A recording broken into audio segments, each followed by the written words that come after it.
ہم سب ہی اس طرح کے پروگرامز کریں تاکہ ہمیں پتہ چلے کہ ہمارے بزرگوں نے دین کی کیسی خدمت کی تھی۔ حضرت عباس علیہ السلام کے بارے میں یہ بات بہت ہی واضح ہے کہ جب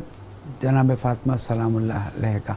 انتقال ہوا، یعنی جناب فاطمہ زہرا بنت حضرت محمد مصطفیٰ صلی اللہ علیہ وآلہ وسلم کا انتقال ہوا،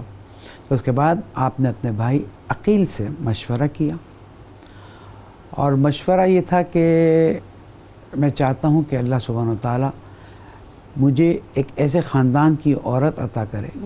کہ جس کی برکت سے مجھے شجاع اور نڈر اولاد ملے۔ یہ پہلا نقطہ جو تاریخ میں ہمیں ملتا ہے کہ آپ نے جناب عقیل سے مشورہ کیا۔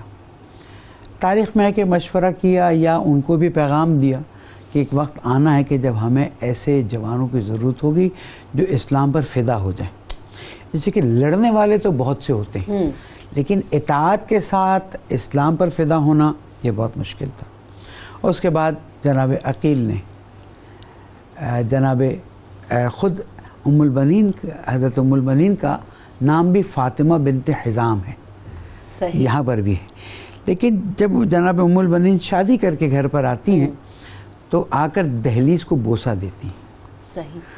اور بچوں سے مخاطب ہو کے، اب یہاں پر بچوں کی ایج کے بارے میں الگ ڈسکشنز ہیں، کیا امام حسن امام حسین جناب زینب جناب ام کلثوم کی اس کی ایج کیا تھی، شادی کب ہوئی کیا تھی، اس پہ ہم ڈسکشن نہیں کرتے، ہم اصل چیز پر آتے ہیں۔ آ کے انہوں نے کہا کہ جناب یہ مت سمجھے گا کہ میں نے آپ کی والدہ کی جگہ لیے، میں آپ کی کنیز کے طور پر اور میں آپ کی خدمت کرنے آئی ہوں۔ اس کے بعد اللہ سبحانہ وتعالیٰ نے اپنے کرم سے مولا کائنات کو ایک نہیں 4 ایسے بیٹے آپ سے دیے، لیکن حضرت عباس علیہ السلام اس سیریز کے پہلے تھے۔ اور حضرت عباس علیہ السلام کی خوبی یہ تھی کہ جب آپ کی ولادت ہوئی تو آپ نے آنکھ نہیں کھولی، تو مولا کائنات نے فرمایا کہ حسین کو لاؤ۔ جب امام حسین تشریف لائے اور حضرت عباس کو اپنے ہاتھ میں لیا، اور بعض تاریخوں میں